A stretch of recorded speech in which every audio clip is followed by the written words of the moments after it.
Hi, and welcome back to Street Fight Politics. I'm Jimmy Zuma, and my co-hosts are Harry Ramsbottom. He's a retired soldier and military analyst. He's worked as in industry, and now he's a pundit and political writer. You can read his stuff at Medium.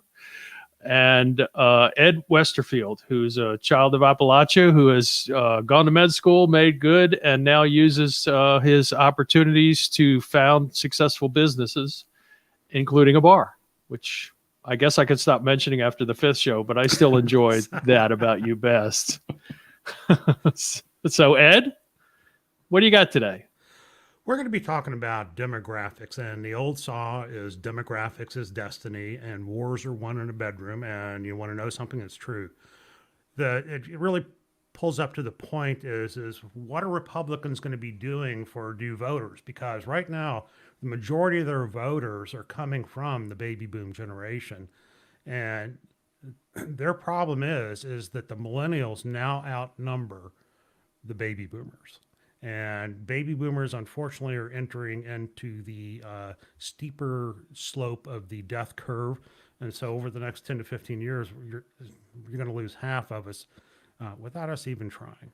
You look at the millennials, they are coming into their own. You know, they're in the building families and houses. But the difference is especially on the female millennials I know, they are already pretty politically active, and they are not happy with the Republican Party. They are not happy with what the Republicans are doing with reproductive health and issues of privacy, issues of the economy. And so you look at it, and the Republicans have literally dug a hole that I don't see that they can get out. I mean, they're depending on a demographic that's dying. And when they try to set out to appeal to a younger demographic, well, the problem, or it's not a problem, the issue is that the younger demographic is not all white. I mean, the overwhelming majority of baby boomers are white. If you get back into the millennials, only 47% are white. And when you go into their kids, the alphas, you know, the whites are now a minority, coming in at about 40%, and in some places in the country even below that. So the only way that the Republicans could possibly grow is to start reaching out to minorities and people of color, and coming in being concerned about young people's issues, and everything that those groups want are anathema to current Republican policies. And I look at this election as possibly, you know, this is the last stand for the Republicans. And the way they're acting with, packing the courts at the federal and appellate courts, and what they've done with Merrick Garland, now Amy Coney Barrett, you know, they're trying to do everything they can. And when you compare it to what happened in South Africa when apartheid finally fell apart, the parallels are pretty close. Yeah, and I call this the last battle for boomers, because it feels like to me, if we win this election, that younger generation that, as you said, is bigger than baby boomers and decidedly liberal, is going to become of reliable voting age. And what you said about women, you know, women have been completely awakened by Donald Trump. I think he's awakened the women voters in a way that Democrats could not have asked for a better advertisement for why you should vote Democrat. And you know, women are doing that. Donald Trump said the other day, and suburban women, you know, you have to vote for me because after all, I saved the suburbs. Come on, you know. And that's where he is. And that's not working, because the people who actually live in the suburbs, where he has maybe never been, already live in a multicultural society. That's the thing. That's absolutely the thing, is the suburbs are the things that are actually doing him in, because, you know, as over the last 20 years, as everyone else, other than just the white people, have become more affluent, more successful, moved into the middle class, moved into the upper class, broken that glass ceiling, they've moved to the suburbs as well. And so my kids, y'all's kids, they've all grown up with people of color as their friends, and gay people as their friends, and LGBTQ of all stripes as their friends. And they don't see them as any different than they would anybody else in that mixing bowl. And it's been really striking to me to watch my kids grow up in suburbia at that time with a very Republican father who, still held onto those traditional values. And my children don't have any of that. Not at all. Not even a little bit. And are incredibly. One of them's got a feminist as fuck T-shirt. That's Air Force. It was Feminist Air Force. Oh. Yeah, AF. It took Mike a while to figure out what AF was. She inspired me. Paige inspired me, so I bought one myself. I'm getting one too. She'll be tickled to hear that on the podcast, by the way. but seriously, it's really been interesting for me to watch, and so there really is that divide. I totally get what you're saying, Ed, about this generation, this aging out of the old fucks like us, and watching our kids and grandkids become the people that we really want Americans to be. That's well, right. I mean, and you can look at it as I think one of the watershed elections was AOC, and she comes in, knocks off an incumbent that had been there for almost 15 straight elections, and it was a reliable liberal Democrat, and that told you where the party's going. And in fact, I think the Democrats made a mistake in not giving her more face time during the convention. I mean, literally, they gave her like 15 seconds to come on, introduce somebody. And, I can get Nancy Pelosi's thinking that they don't want to scare away, the older voters. But, the next election, AOC is going to be one of the primary platform speakers for the Democrats. And she will not be the only one. I agree with that last point. That could be right. She's not a team player. So I think that in the same way that Bernie Sanders has been hurt by that, she is currently being hurt by that. Whether she survives long enough to become a central player in the party and have some power in the party will be kind of determined by her ability to work as a team. If she's a smart politician, guess what? She'll figure it out. There's certainly a maturity issue there. And I mean, and she has a lot of room to grow.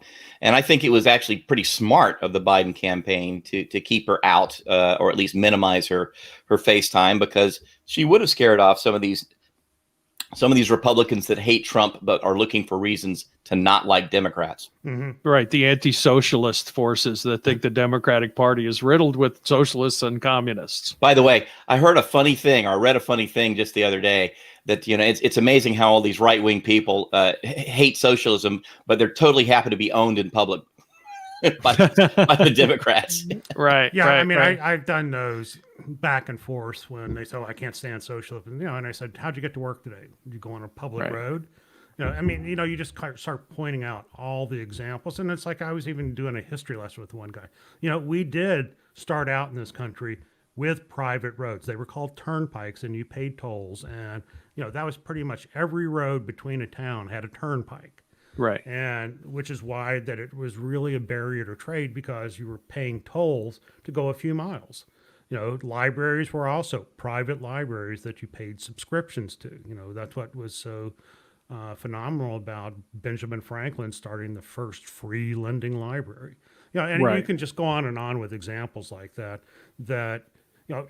It's like George Washington's biggest problem during the 1775 winter. It wasn't just freezing, it was funding. And the model back then was, if you were a rich guy, you formed your own private militia. You paid to outfit them, you paid to arm them, and you paid their salaries. And there wasn't a mechanism in place for the 13 colonies to get together and collect money and distribute it to the troops that were, on the front lines. Which, upset the troops quite frequently, as I remember. Yeah, I right? did a lot. They're always wanting to go home because they were never getting paid or fed that well. But we prevailed nonetheless. And, we're seeing Republicans wanting us to return to that private business owns everything world. Everything in the government now is they're attempting to privatize it at the FAA. Almost all the people working in the building are contractors. Very few actual FAA employees to Well, I mean, for that unlock matter, and lock the door. you go in the military, and I mean, we've gotten around, having to actually swear troops in by using contractors. If Mike can, fill this in on that. But if I remember right, in Afghanistan and Iraq, they didn't have army cooks. That had been farmed out to Right. Blackwater and whoever else. There's a lot of reasons for that, and I don't want to get into it too much because I mean I could go on, but back in the day when we had a draft army and labor was essentially free for the army, it was great to have army cooks and army barbers and all those kinds of support things that weren't necessarily what we call trigger pullers. Now, where we have what we call an end cap, where Congress says you can't have any more than X amount of soldiers, period, and you still have to maximize the number of people who are combat troops, it actually makes a fair amount of sense to have contractors who will cook your meals, maintain your bases, those types of things. So I don't Except that they're necessarily not think cheaper. well, yeah, they are. They're not cheaper in the short run, but they're certainly cheaper in the long run because you don't have to pay for their insurance. You don't have to pay for their retirement. There's nothing going on. Once they're done after their year or so of service, they're gone, and you can get rid of them anytime you want. You can end that contract at any time. They're 1099 contractors. They've got no rights, and you get rid of Yeah. them when they're done. So, And maybe they're not individually 1099, but their company is. And so you can end that contract and send them home. So I get the rationale, and it makes a certain amount of sense. But when you start having those contractors be the trigger pullers, like the security details that honestly, at Benghazi, a lot of those guys were private contractors. A lot of the security at embassies and for those support personnel are contractors.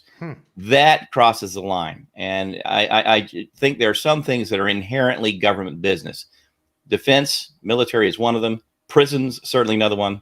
And I would say, honestly, healthcare, maybe not necessarily civilian, but we shouldn't have it for profit. Yeah. Well, let's get back to the topic, which is, of course, we're talking about demographics.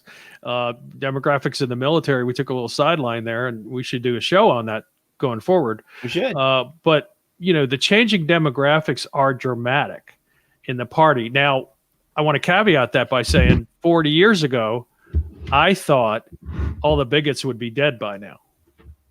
And that hasn't happened.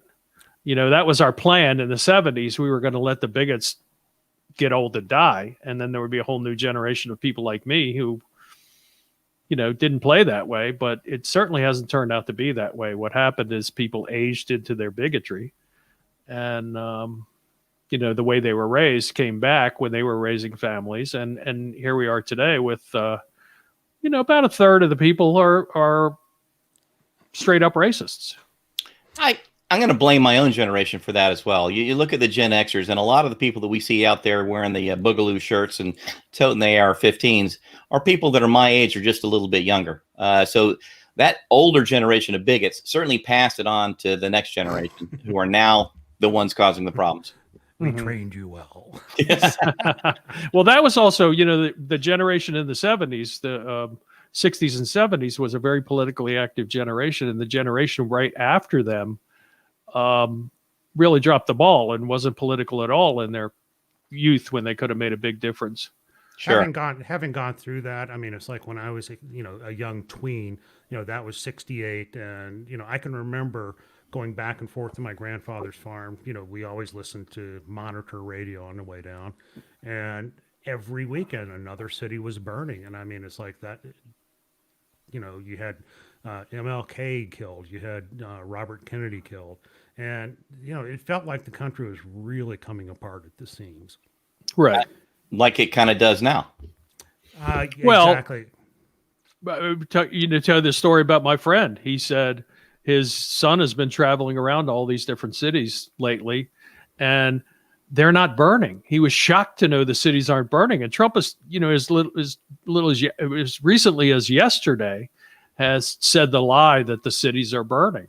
The cities were never burning, even when back then, when there were riots and neighborhoods were burned, the vast majority of the city was not burned. Well, so I mean, and again, that gives you the power of the camera and news, because, when you go back and look at what happened, even back in 68, it would be like a block or, two. Right. It wasn't Right. like the whole city was burning down. And, you have the same thing here. Even at the worst in Portland, it was a very small confined area. If you didn't go to that specific area, you went about your life in Portland as if they didn't even exist. Right. Yeah, And the same thing in Washington, D.C., and the same thing in every other town that Trump now says is burning. But the ability to tell that big lie has always been part of the Republican Party, and part of what's wrong with the Republican Party is they don't report facts honestly. And it really goes back way before Trump. Oh, yeah. Well, I mean, just Yeah. look at the footage of any major event from the 60s. Let's just go to the convention in 68. I mean, it looked like you would have thought that the entire city of Chicago Same was thing. under siege. Yeah, it Right. was like just outside of the entrance of the convention center. Yeah, it was the entrance to the convention center in Grant Park, and Yeah. which was, I guess, like a block or two away. So, Hmm. but again, you have 10,000 cops that are all taking their name badge off, and then, go to war, against a bunch of, unarmed hippies or yippies or whatever Right, they were calling right, themselves right. back in the day. It was a battle. And today we see the same thing, but here's what's happening. It's not working in the way that the 70s were ended by images like that. It's not working today. Donald Trump is not able to tell that story to the voters that exist. Both, he's losing seniors, he's losing women, he's losing young people by a ton. He just can't pull it off. You can't pull off what you could pull off then. And I think that's part of the lesson of the Trump presidency is that things have actually changed and things are actually different. Well, I think when all of this is said and done, and I am optimistic that at the end of this struggle, because it's going to get ugly here, the Democrats will prevail. And what we're going to be able to point back to is that the Republicans simply overplayed their hand. They got too full of themselves. They went way too damn far. They turned off their own core and substituted it with a bunch of racist and, really ugly people. And that's the result is they've lost power, and they will probably lose that power for quite a long time, just like 1974. Right.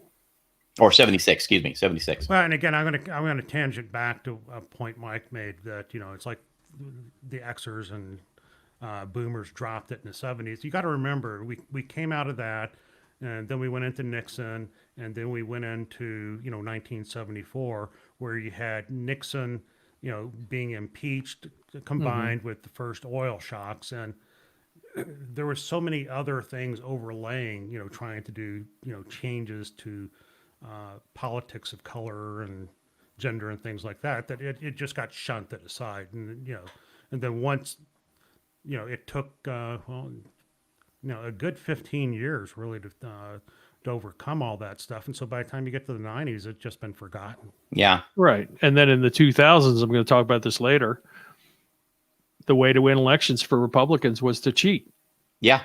And that's an old formula. Both Republicans and Democrats used to agree that they had to keep black people from voting. That was something the two parties agreed about. When the Democrats made their pivot, passed the Civil Rights Act, and made their pivot to a party that was inclusive and fought for civil rights and really changed the nature of the party, they stopped doing that. But Republicans haven't stopped doing that. Well, I think we're now seeing that, again, it's the old generation that's controlling that. And for instance, this whole idea of an October surprise, we don't vote in November anymore. More than half the country, more than half the voters at this point have already voted. An October surprise, yeah, the idea of an October surprise is about as useful as tits on a fish. Right. So, well, go ahead. Of course, one of the reasons that Trump doesn't like early voting, mail-in voting, is because he can't intimidate people at the polls. That's he wants exactly everybody to right. show up at the polls, wait in line, give up, or be intimidated by his quote-unquote poll watchers. And this is really a desperate attempt to cheat in this election that we're seeing. And that's why it's not working out for him. Exactly the reason you said, because many more people vote early. They early vote, they mail in vote. And those people aren't people that can be intimidated. Right. Well, not only intimidated, but you can't change my mind. It's like, it may turn out that Joe Biden actually is QAnon pedophile or something like that. Too bad. Votes are. Yeah, that ain't happening. But I think that's also what's driving the Republicans is that they're losing the chance to modify people's thoughts on how to vote. And I mean, not that there's a lot of people that are truly undecided in this election. You can they're giving it mobilize- away. You They're can giving it mobilize away. poll watchers for a day. You can mobilize, police for a day. You can't do it for a month and a half or 2 months. It's just impossible. So one of the things coming out of this election, another one of the things is that concept of election day, that's gone. People are going to find out they really like voting by mail. They like voting early. And this really will have changed American political life and how we campaign and how we spend money on campaigns. Well, here in Arizona, we've been voting by mail. I think I've been voting since the early 90s by mail. Yeah, I think it's been 20 some odd years. Yeah, it's been over 20 years. And Yeah. it's like, I couldn't think of any other way to do it. And in fact, the politicians here have already adapted to that because, now it's, with the political campaigns I'm involved in, it's not election day. It's like, when do the ballots drop? Yep. Because that's Right. when you have to get out, and then start parsing, who are the guys that are going to get it right then, get it back out in the mail. You've got to figure out how do you reach them. So you've got all these different tranches of by mail voters that now you've got to parse out and get to. It's Right. You And that's can- made it more important. Their voter suppression efforts are centered around how can I toss out ballots. Yeah. There's a much stronger effort to toss out ballots on technicalities here in Arizona than you would see elsewhere. Which is much harder to do, by the way. I mean, it just is because you have to pay attention to every single ballot, and then you have to find the reasons for doing that, and it's at least made it more difficult for them to cheat when you extend the whole out thing this is season. one person cannot throw the ballot out. It's got to be, there's a group of people that all agree the signature is, there's something wrong with it. In most places, there's one Democrat, one Republican, and one independent watching the whole thing. Usually. Yeah. Well, okay, so let's talk about that October surprise. How about that? Okay. Segue. So last week, we had this October surprise that the only surprise to it was that it was incredibly weak and stupid. I'd say silly, except for the fact that it has had a little bit of an effect.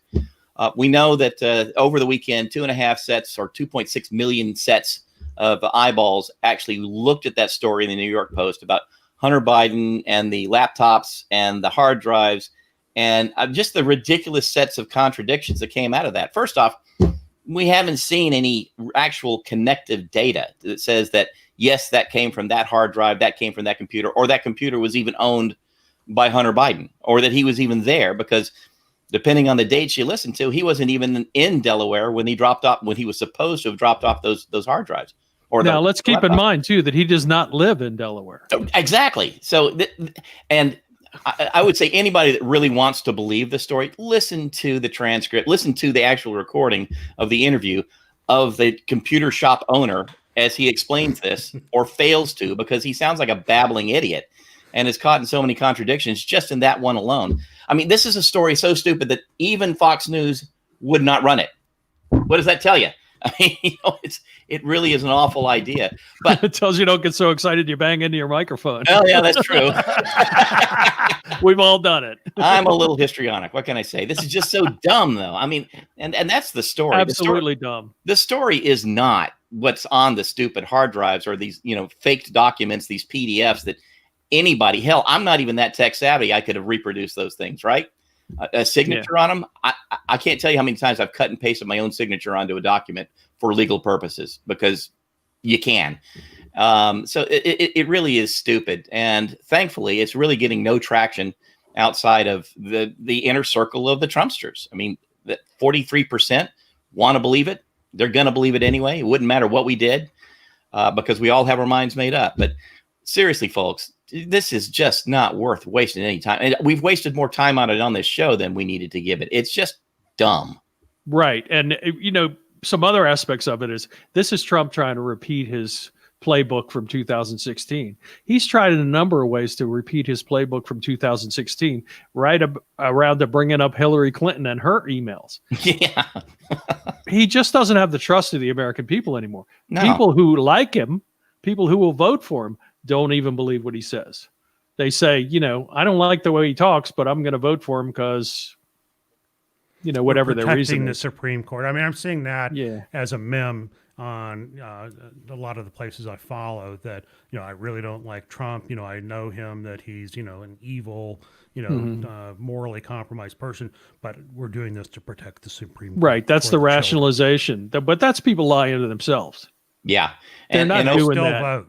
Oh, by the They way, lie, but they Oh, still sure. Right. to me, that's also the rationalization for packing the court. I'm just going to say it. I have no problems with that. It's not extra constitutional. It's not illegal. And to increase the numbers of justices on the Supreme Court, as we discussed last week, could have some seriously positive effects just on the judicial system, period. Right. And decrease the backlog, increase the number of cases that can be decided. And there's a strategy. And as I said last week, my strategy is, 21 justices, 5 in each case, and randomly assigned to each case. And that will make it very difficult to have a political court. We've seen it time and again.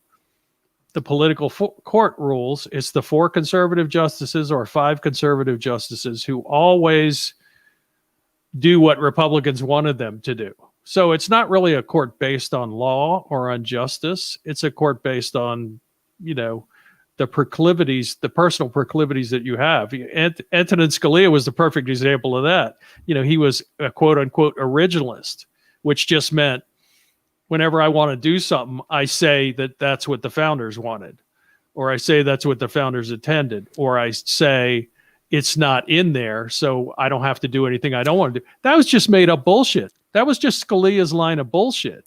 Well, and you know, my crackback on that now is that, yeah, that's what the founders meant. And we need to remember that except for one person that signed the Declaration of Independence, they were all slave owners, every last one of them. right. The Constitution was written to protect slave owners. It wasn't, they never mention the word slavery any place in there, but everything was written and codified in such a way that they didn't have to mention it, but it protected slave owners, turning blacks into 3/5 of a person, and they were Right. property. And you go all through that document, and now you're looking at it with eyes that are open in 2020, and you're going to go back and we're going to take a gander at what they were actually thinking. Yeah, let's pursue that exercise and let's see where it leads. We know what they were actually thinking, and what they were actually thinking was not, this is the be all and end all of running the country. They were not thinking of the Constitution as a document that would exist without alteration. Jefferson And in was fact- explicit about that it Right. would have to be changed. And we knew it'd be changed. Let's think of another thing too. One of the very first questions about the Constitution and what we could do with it came with the Louisiana Purchase. There's nothing in the Constitution that says you could buy half a continent and pay cash for it and suddenly expand your territory. That wasn't in there. And that was a serious question in I think 1804. And Jefferson, who was one of the founders, was a huge, obviously, proponent of buying that territory for the future growth of the United States of America. So if you were a strict constitutionalist, if Amy Coney Barrett and her ilk were on the Supreme Court at that time, all you red states, you wouldn't be here.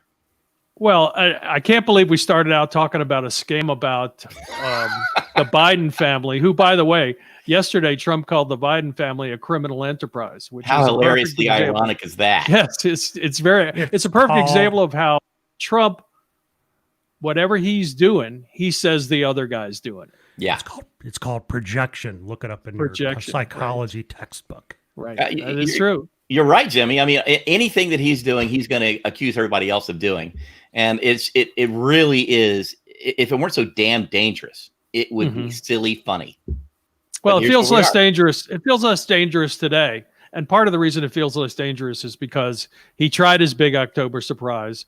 Drunk Giuliani got a hold of some stuff that he probably gave the guy and said, "Give this back to me." Right. The fact that the guy made, the whole idea that he made a copy of the hard drive and gave it to Rudy Giuliani should tell you everything you need to know about the guy, about the idea, and about the line of BS. Now, the FBI says they think it's Russians that did it. Well, let's talk about that for a second, because I mean we've seen that as well. The head of the IC, John Ratcliffe, one of Trump's biggest minions in Congress, with no intelligence background whatsoever, is now the head of intelligence for the United States. And he says, of course, no, we're not seeing anything like that. Well, the FBI doesn't work for the intelligence community in a criminal case. And so they're doing their own thing, and they're going to come down to the truth of it probably pretty quickly, not in time for the election, but still probably pretty quickly. But even without that, you can see this is the same line. Just again, I hate to use the hackneyed phrase connect the dots, but this is the same line of bullshit that the Russians have been pushing since about 2017 or so, that Hunter Biden was a crook and that Biden was helping him. This is the same story that they were pushing then. This is the same story they're pushing now. The fact that we've got Andriy Derkach, the Ukrainian politician who's been hanging out with Rudy Giuliani and that we know is a Russian agent. There's a direct storyline and a transmission from the Russian intelligence to Giuliani and now here. So, yes, it is a Russian agitprop operation.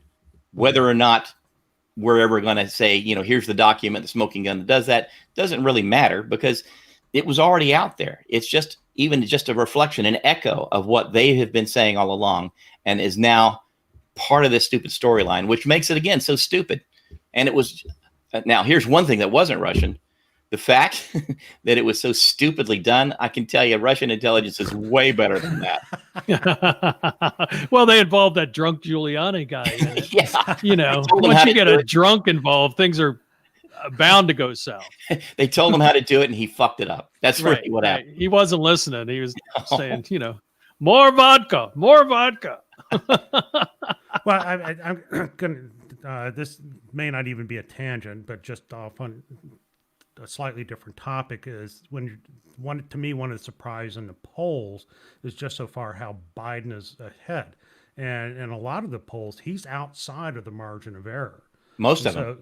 Yeah. Right. And I mean, and the question I get again and again, the polls in 2016 are wrong. And it's like, no, they weren't wrong. It's just that they did finish in the margin of error, but instead of being 48% plus or minus 2 going to Hillary getting 51, it went the other way. And so you had, this swing inside the margin of error that went to Trump in 3 states primarily, and that swung the election. Right.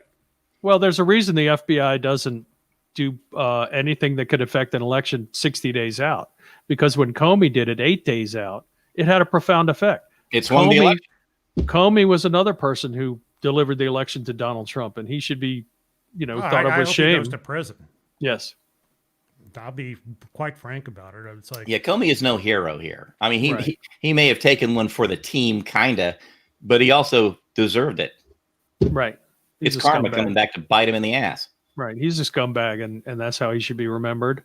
A lot of these guys, Bill Barr, made his bones in the Republican Party by helping the older George Bush cover up Iran-Contra to keep him from getting impeached. And he was on the verge of getting impeached, and Barr covered that up for him.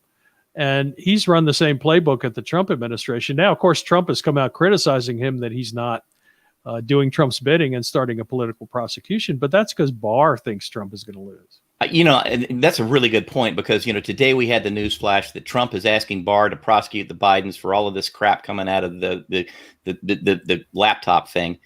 I'm going to be really curious to see how Barr responds to that, because A, there's not enough time to get it done. It's just not. Right. It would accomplish absolutely nothing. But B, Barr has far more to lose by doing that personally than he has to gain. Because I think you're right. I think Barr knows, as probably most senior Republicans, that Trump is gone. And the rats are leaving the sinking ship, and they're going to save their own asses at this point. So watch for that. If Barr just does nothing, sits on that, gives it a slow roll, nothing comes of it, that's a pretty good indicator. Don't speak ill of the rats. The rats don't help sink their own ship. That's right. That's true. And I like rats. I actually think they're very smart and kind of. We can experiment on them.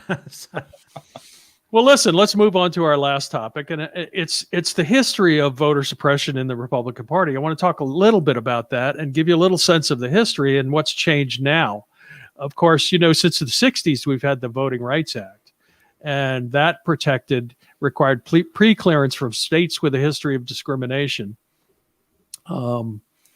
from making changes to their electoral system without pre-clearance. It's called pre-clearance from the Department of Justice, and wherein they had to say, we want to change this about our system, and the Department of Justice had to say, okay, well, that's not racist, so it's okay.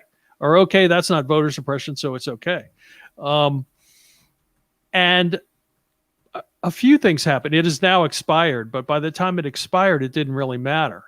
When the extension to the Voting Rights Act was passed during the Bush administration, one of the Republican lawyers arguing most strongly against it was John Roberts. Now, John Roberts is now the head of our Supreme Court. He's the Chief Justice of the Supreme Court, and I think has kind of made his mission whenever cases come up to dismantle the Voting Rights Act. He was against it then. He's been against it in every decision since.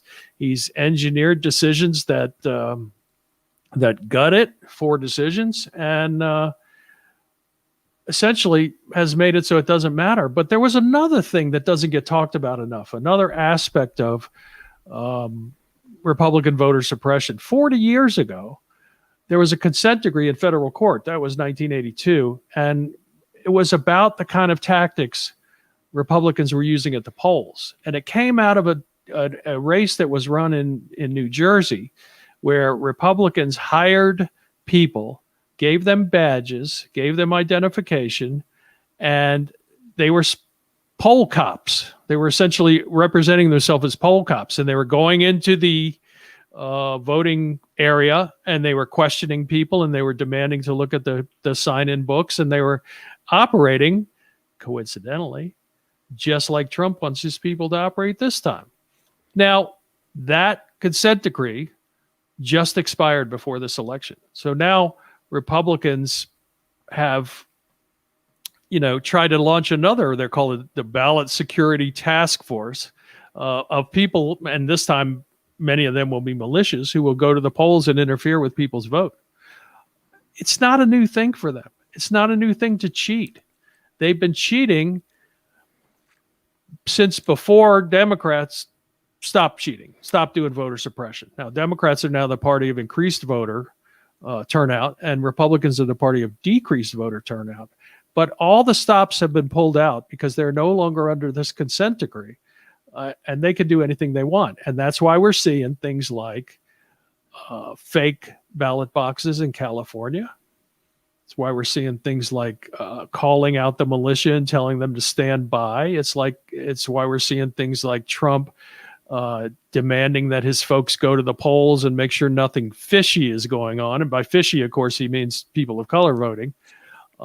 These things would all not have been allowed up until this year.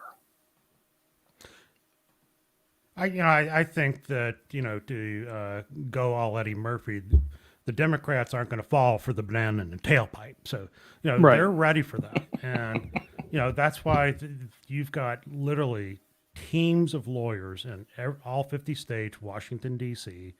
I saw it's like literally over 1,000 lawyers that, have experience in constitutional law and ballot law, Right. ready to go. And in Yeah. fact, they've been filing motions and suits, as we speak. And I think the take home point is that they can try to do this, but you don't have to physically stop them. That's where the courts will do it. Yeah, I think it's going to be more dangerous than that. I think that there's nobody who can stop them on election day if they just show up and start intimidating voters. There aren't enough police to police every polling station, and many members of the police are sympathetic to the idea of cheating to win the election.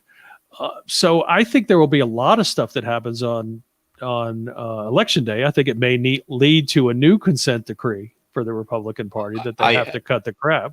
I think that's absolutely true. It will. Yeah.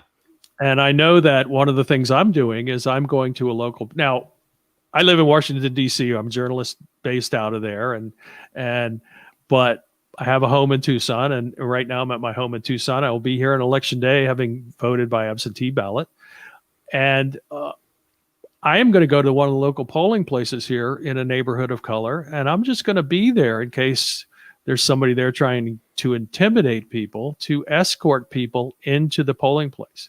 And that's what I would encourage Democrats to do. If you want to have a fair election, if you want people to be able to vote, make sure you station yourself at a polling place after you vote and just watch what happens. And if anybody's attempting to interfere with person's ability to walk into there, question them, intimidate them, or threaten them, just be there to take their hand and say, come with me, and walk with them up to the door. There's certainly strength in numbers, and that's really what you're advocating, Right. is to make sure, and it's not to be intimidating. It's not to wear your Boogaloo flowered aloha T-shirt or whatever, and stand there with your firearm.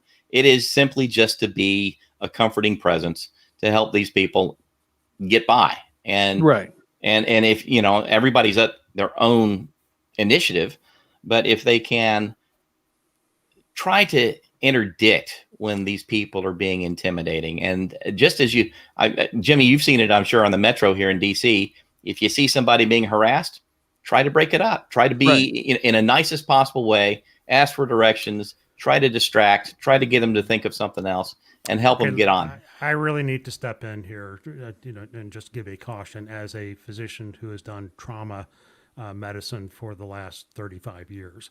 Is when you see people getting into it. I mean, if they're having a verbal altercation, it's like, I understand where you're coming from, Mike, but I, saw too many people that I took care of that, were trying to do the same thing. They were being a good Samaritan to jump in between two people. And you don't know which one of these guys has a gun or whatever.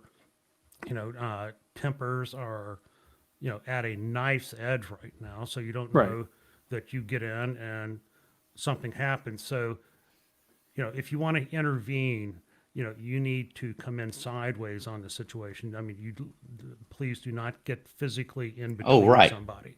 No, well, I totally disagree with that. I think that bravery requires risk, and sometimes with risk, there's damage. I think that what I'm suggesting that people do is get between these people, take the voter who's being intimidated by the hand and just walk them to the polls. I'm not talking about getting in a fight. I'm just talking about doing an intervention. And if some of us are hurt because of that, that's just the price we pay for defending freedom.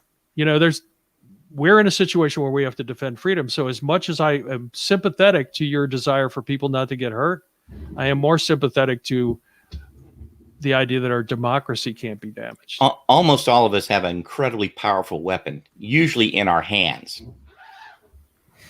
Well, that's the other thing, to film people if they're as soon as they know you're being filmed, they suddenly start realizing that, oh, maybe that's not the right way to go. I got to think twice about this.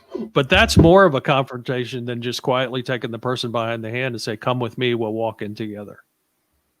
And that's all I'm talking about doing. So, yes, there's some risk involved. Well, I guess what we do know is that the 3rd is going to be an incredibly interesting day. And we got 2 weeks to go.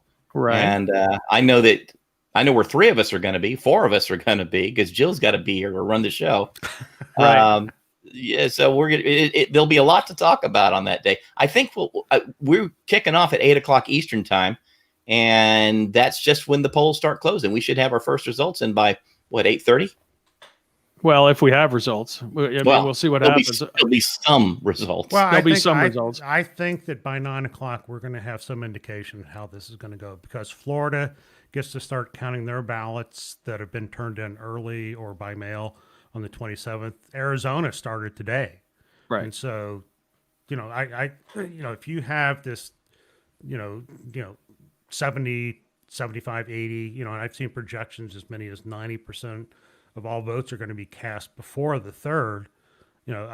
It's like, I think the polls may actually be, in some states, kind of quiet. And I know that when I go to the polls on election day here in Arizona, there's usually, it's like there may be like 1 or 2 people in there. It's like, I'll ask how's it's going, and they'll say, well, it's like we've only had so many actual voters. Everybody else has come in and, dropped a ballot or, something Right. like that. So, Well, if the three states, watch these three states, Pennsylvania, Wisconsin, Michigan, if they all go for Biden, it's game over. It's game over. Yeah. Absolutely. And You right don't have to now, have results from everywhere. You just need the results from those three states. And if they are all three for Biden, Trump is done. last time I checked 538.com, which is about 5 minutes before I logged on to our net here, yeah, all those three states were in the bag for Biden. Not outside the margin of error necessarily, Right. but definitely trending that way. And it's going to be fun to watch. And when I say fun, I mean dangerous and frightening, but a little adrenaline pumping for sure. Yeah. And the next thing that we want you to do is watch the debate on Thursday night. Make sure you watch the debate because it may be the moment when Trump seals his loss. That could very well be. In fact, I'm expecting that Trump will alienate even more people at this debate, and that will be the end. Biden will gain a few points afterwards, but make sure you watch. And we'll be covering that on my other show. We're going to record right after the debate. Wait, what? Politics with Zuma and Steele. I hope you guys don't mind me doing a plug. No, So you can listen over there too. And that's about our show for this week. We're glad you came. We hope you come back. We're on YouTube now, so you can rewatch our shows there, or you can tell your friends to watch them there. And we will see you next week. Adios. Bye-bye.